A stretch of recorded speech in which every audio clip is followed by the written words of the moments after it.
하와이의 한 섬에 새들이 엄청나게 살고 있습니다.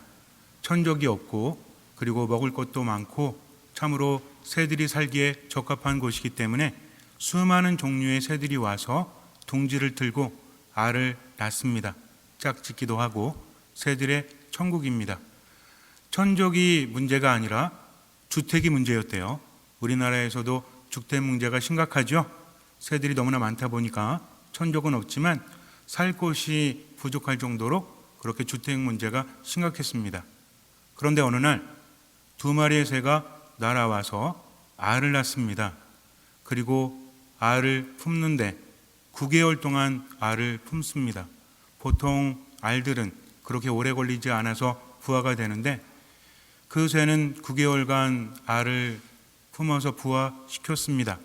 새가 한 마리 나왔어요. 엄청나게 큽니다. 다른 새들은 기대감을 가지고 그 새를 봤어요. 저 새는 과연 무엇일까? 그런데 그 엄청나게 큰 새는 부모에게 먹을 것을 받아 먹고 하루하루 더 커집니다. 그리고 깃털이 어느 정도 날 무렵 부모가 그 새를 놓고 떠납니다. 내일이면 오겠지. 아니 이따 오겠지. 다음 주면 오겠지. 그러나 부모 새는 오지를 않습니다. 그렇게 새는 남겨져요. 난감하죠. 아무것도 가르쳐주지 않고 이제는 먹을 것도 주지 않습니다. 다른 새들을 보니까 날아서 먹을 것을 구해요. 이 새도 날개짓을 합니다. 하지만 날개도 너무나 컸어요. 몸도 크고 날개도 큽니다. 아무리 날개짓을 해도 날 수가 없어요. 아주 웃깁니다. 다른 새들이 보고 웃었어요. 뒤뚱뒤뚱 오리도 아니고 강아지도 아니고 저게 뭔가. 날개는 땅에 끌리고 아무리 세게 저어봐도 날개를 빨리 저어야만 날을 수 있는데 덩치는 큰데 날개도 크고 빨리 저을 수 없으니 날 수가 없습니다.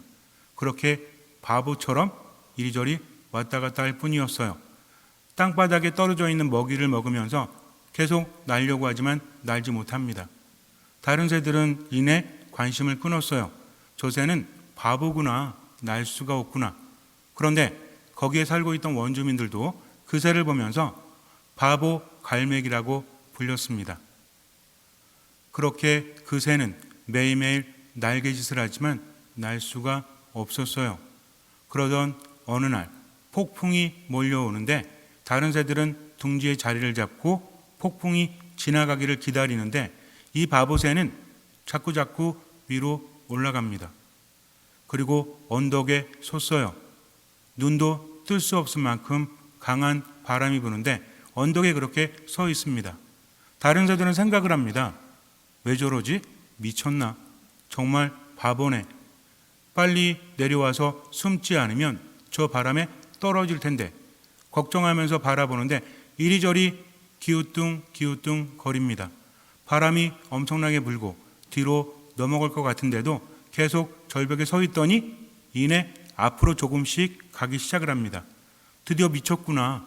삶을 비관해서 날 수 없는 새기 때문에 인생이 아니라 조생을 비관해서 이제는 죽으려고 하나 보다 라는 생각을 합니다. 앞으로 가서 절벽 아래로 떨어집니다. 새들은 눈을 감았어요.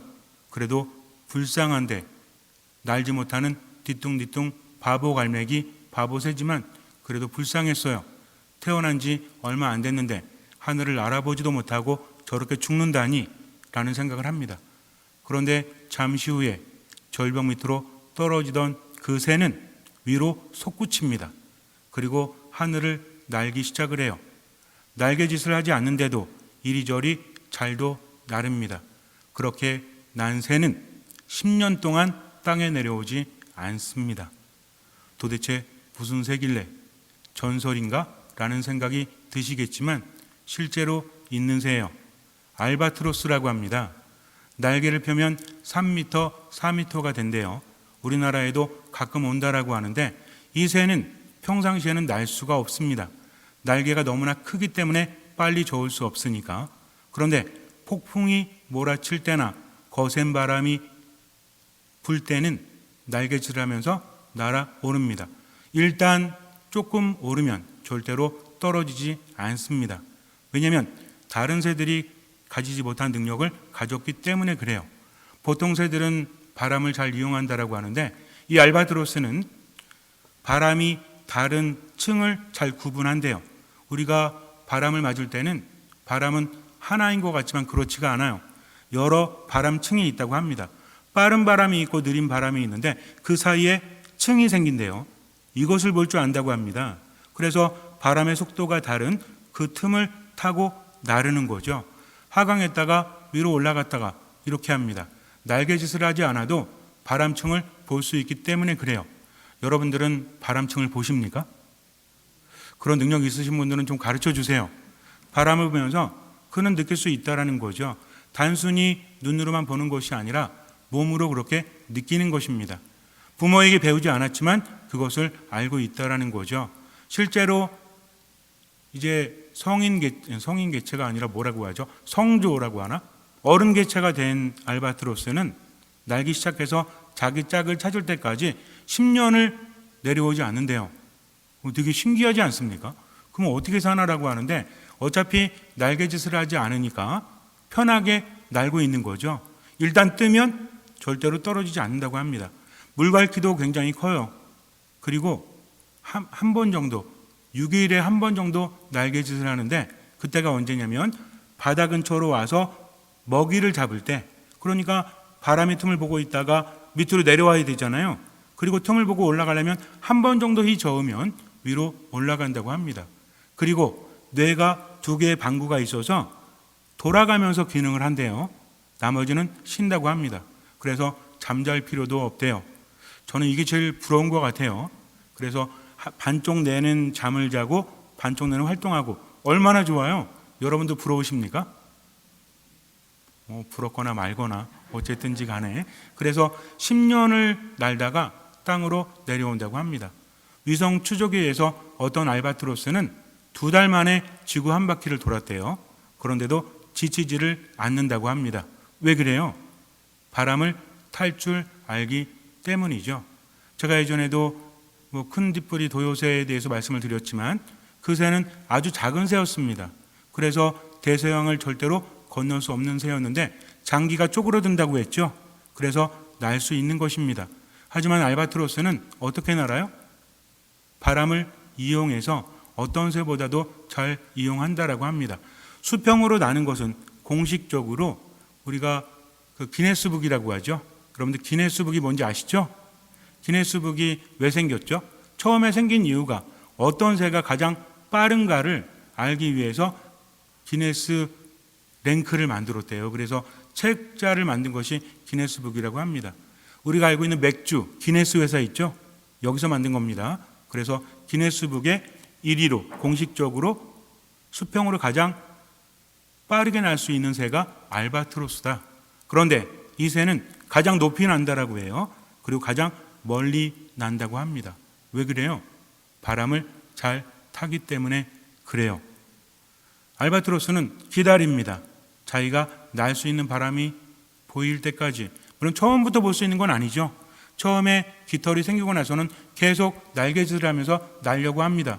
하지만 날 수가 없어요. 그렇게 바람이 불지 않기 때문에. 그래도 계속 연습을 합니다. 그러면서 뭘 터득하는 겁니까? 내가 가진 날개로 어떻게 해야만 바람을 탈 수 있는지 이것을 터득한다는 거죠. 그러나 그것을 바라보는 사람들의 눈에는 어떻게 보여요? 몰리모크, 바보, 갈매기란 뜻이래요. 그러니까 날개짓은 하는데 날지 못하는 바보새라는 거죠. 뒤뚱뒤뚱 여러분들 나중에 한번 찾아보세요. 생긴 것도 되게 웃겨요. 눈은 굉장히 동그란데 불이나 앞으로 튀어나와 있고 뒤뚱뒤뚱 걷는 모습이 정말 웃깁니다. 아주 멍청해 보이죠.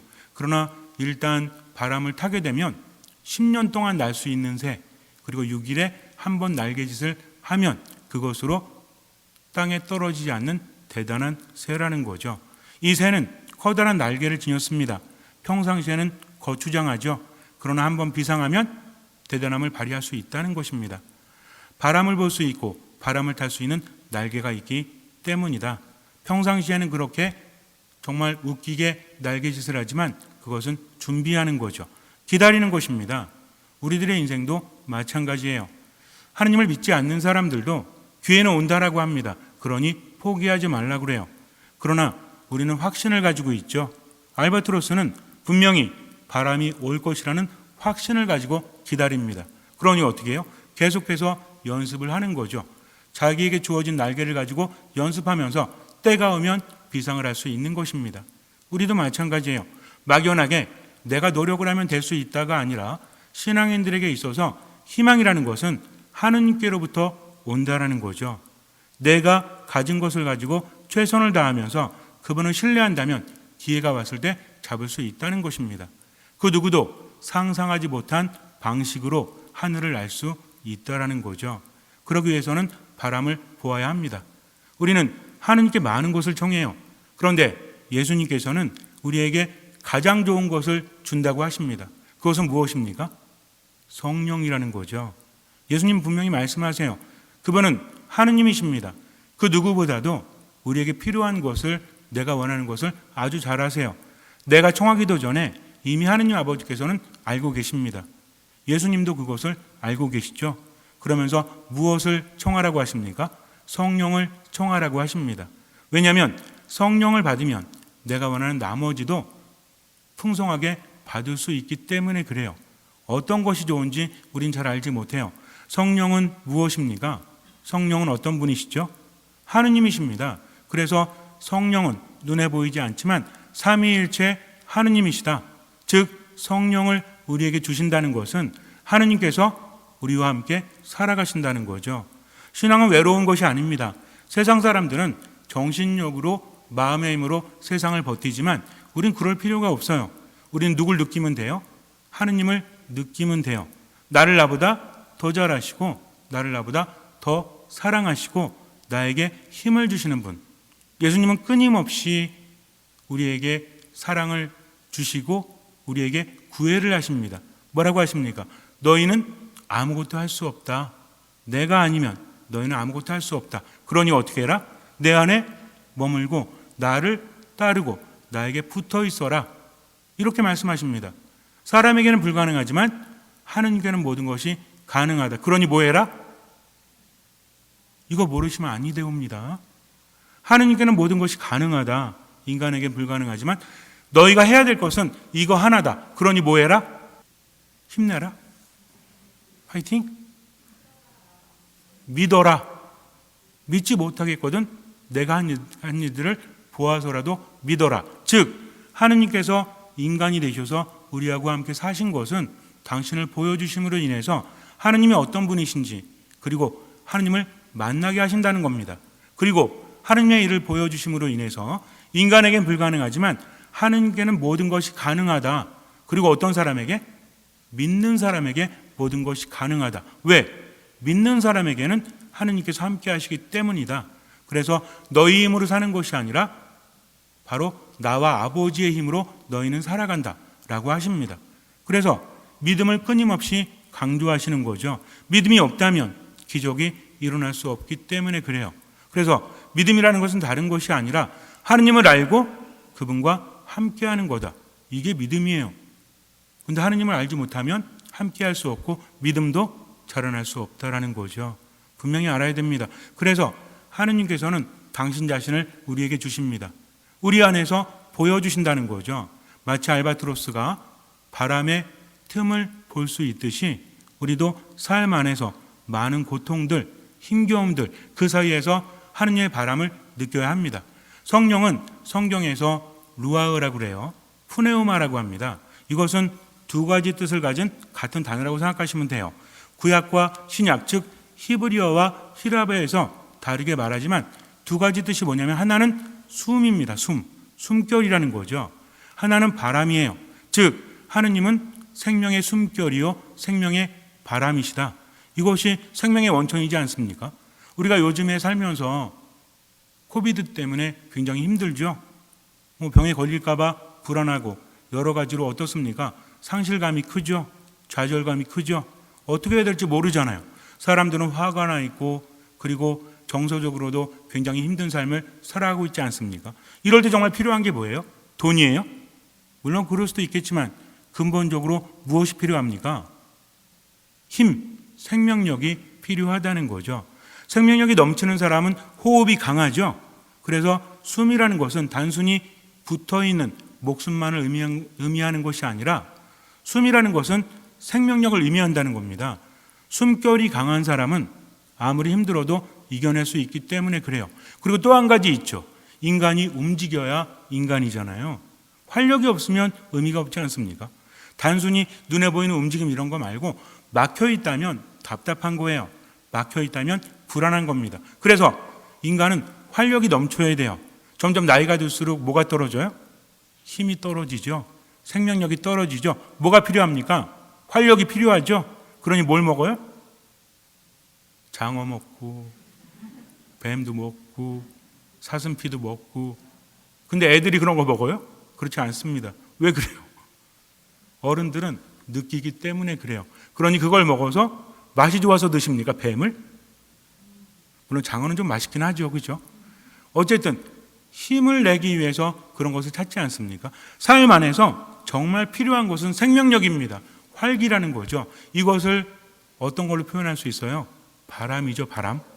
바람이 세게 불어야만 모든 것이 활기차게 돌아갈 수 있기 때문입니다. 그래서 바람 불 때 바람개비 있잖아요. 바람개비 넣으면 조그만 바람이 불면 그냥 대충 돌잖아요. 그러다가 센 바람이 불면 어떻습니까? 활기차게 돌죠. 이것이 풍력 발전으로 이어져 가지고 우리나라에도 있나? 네덜란드 가면 뭐가 많아요? 풍차가 있죠. 우리나라에도 풍차 있더라고요. 이것이 강하게 돌면 돌수록 무엇이 세기 때문에? 바람이 세기 때문에. 근데 여러분들 그런 풍차 앞에 가가지고 호 불어가지고 돌릴 수 있을 것 같아요? 엄청나게 센 바람이 필요하다는 겁니다. 눈에 보이지 않지만 풍차를 보고 우린 그것을 알 수 있다는 거죠. 자동차를 타고 다리를 건널 때도 바람 뭐라 그래요? 이렇게 빨갛게 돼가지고 대에 달려있는 거 바람이 부는지 안 부는지 그거 보고 알죠? 그래서 좀 줄여야 되겠다고 생각하지 않습니까? 즉 바람이라는 것은 거대합니다. 조그만 숨결부터 시작해서 모든 것을 움직이는 힘, 즉 무엇이다? 생명력이라는 거죠. 활기라는 겁니다. 이게 필요해요. 예수님의 제자들이 예수님께서 돌아가신 다음에 숨어 있었습니다. 유다인들이 두려워서 이러지도 저러지도 못하는 거죠. 어떻게 합니까? 문을 잠가놓고 자기들끼리 함께하고 있습니다. 지금 생명력은 어때요?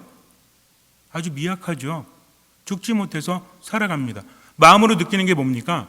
불안함이죠. 두려움이죠. 언제 잡혀 죽을지 모르니까 그렇게 할 수밖에 없다는 겁니다. 죽지 못해서 살아가고 있는 거예요. 그런데 그때 예수님께서 어떻게 하시죠? 문이 잠겨 있었는데도 불구하고 한가운데 서십니다. 나타나셨다는 거죠. 평화가 너희와 함께 하면서 예수님께서 무엇을 말씀하시죠? 제자들을 파견하십니다. 너희가 사람들을 용서해주면 용서를 받을 것이요 그렇지 않으면 용서를 받지 못할 것이다. 용서라는 것은 무엇입니까? 용서해준다는 것은 뭐가 있는 사람이 해주는 거죠.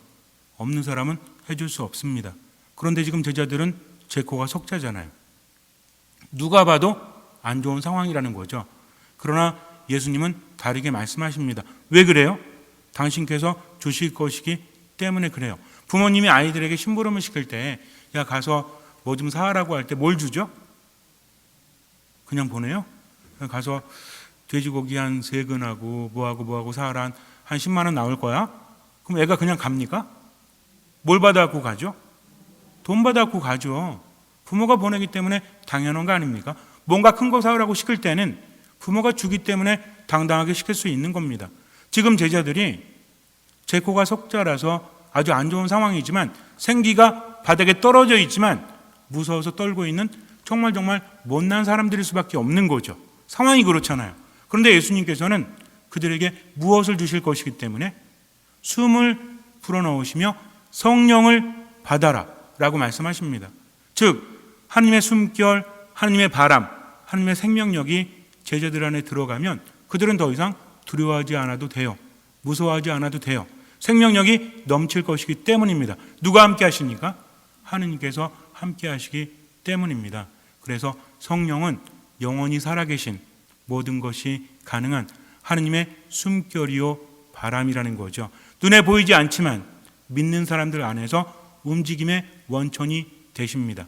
그래서 우리에게 가장 필요한 것은 무엇이다? 성령이다. 성령은 하느님께서 함께 하시기 때문입니다. 주변 상황도 중요합니다. 그러나 내게 힘이 떨어지면 아무런 의미가 없어요. 내 안에서 힘이 넘쳐 흘러야 합니다. 그래서 우리는 성령을 청하는 거죠. 잠시 눈을 감으세요. 하느님께서는 함께 하시기를 원하십니다. 함께 하시면서 모든 것을 해주시죠. 중요한 것은 그분을 신뢰하는 것입니다. 지금 힘들고 괴로워도 내가 최선을 다할 때, 하나님을 신뢰할 때 분명히 바람이 붑니다. 그러니 포기하지 마세요. 지금은 보잘것없고 남들은 비웃을지 몰라도 하나님을 믿기 때문에 소신껏 지금을 살아갈 수 있는 것입니다. 성령의 바람이 불면 기적이 일어납니다. 그 바람을 타고 우리는 비상할 수 있는 것이죠. 또 한 가지가 있습니다. 성령은 나만을 위해서가 아니라 공동체를 위해서 나에게 힘을 주시고 은사를 내려 주십니다.